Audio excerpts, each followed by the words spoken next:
Hi, so this is a story about embarrassing stupidity, stupid embarrassment, and one of those cliched life changing moments that we all have. So, the story is of when I was in the 12th grade.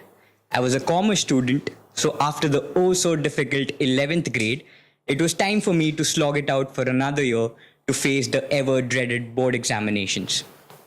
As you can imagine, I was incredibly stressed and I needed to let loose. And coincidentally, I found the perfect stress deterrent for me at the time: alcohol. So, as it turned out, one of those days, my mother was going out of town to visit her brother. My father worked as an accountant, so he had a typical desk job. And my sister was out for an office trip, so she was going to be out all day as well. I had the place all to myself. And as I said, I was incredibly stressed. So I needed to, chill. So I called up a couple of friends of mine, and one of us looked a bit older for our age. So we confidently walked up to the liquor store and bought enough booze to knock us all out. In retrospect, this is what supreme stupidity looked like. So we started drinking, and as none of us had really gotten high before, we had no idea how to deal with it.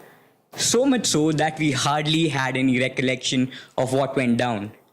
Judging by what happened the next morning, it looked like a lot of things went down.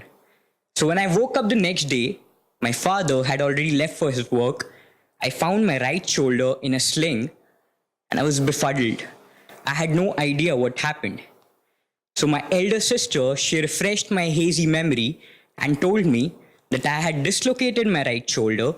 I was unconscious. They had to take me to the hospital where the doctor diagnosed me as intoxicated and told my father and 10, 12 friendly neighbors of the building to just take me home and put me to sleep. You see, I come from a very humble background. So drinking, partying, smoking, etc. were a taboo. Not just in my family, but even in the society that I lived. So this was a huge thing back then. In retrospect, this is what real embarrassment felt like. The next entire day, I was just waiting at the door for my father to return home from work so that I could apologize to him, tell him something, be honest, tell him that it won't happen again.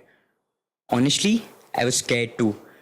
You see, my father had never raised his hand on me before this, and this time I feared that his patience had been worn out and I was gonna have it from him. After what seemed like an eternity, he finally came home. He ignored me and went directly to his room. I let him be. After an hour or so, I somehow mustered up the courage to be in the same room as him. We were just sitting there, not saying a word to one another, as if nothing had happened.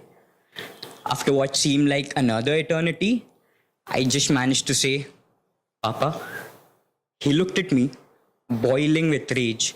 I could see the anger in his eyes, for they were red.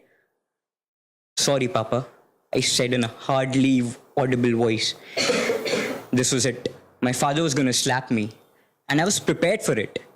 But what he did next is literally embedded in my head. If I was a painter, I could draw that scene frame by frame. The memory of that moment is still that vivid. So instead of imprinting his fingerprints across my face, he started crying softly. And he said, "What did I do wrong in your upbringing?" You see, I was still a teenager back then, but in that moment, I grew up by a lot of years. I had no idea what to tell him. I could literally feel my heart palpitating. I told him it wasn't his fault. I told him it would never happen again. I went to the other room and I cried my eyes out. And I made a promise to myself that I would never let this happen again. Not the drinking bit. I'd be lying if I said I don't have a drink or two every now and then. But I promised myself that I would never let my father down again like this. What really amazed me was that my father was not at all embarrassed by all of this. In fact, he even told me that the next time you want to have a drink, tell me. We'll have a drink together. You see, it's in that moment that I realized that he's not just my father, he's my friend too. In retrospect, this is what a cliched, life-changing moment felt like.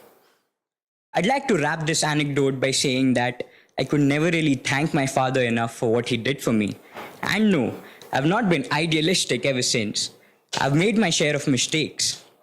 But this time, I know that I have my father, my friend, to fall back on in case things are going south. I'm proud to say that I found my best friend in my father. I hope you do too. Thanks for listening.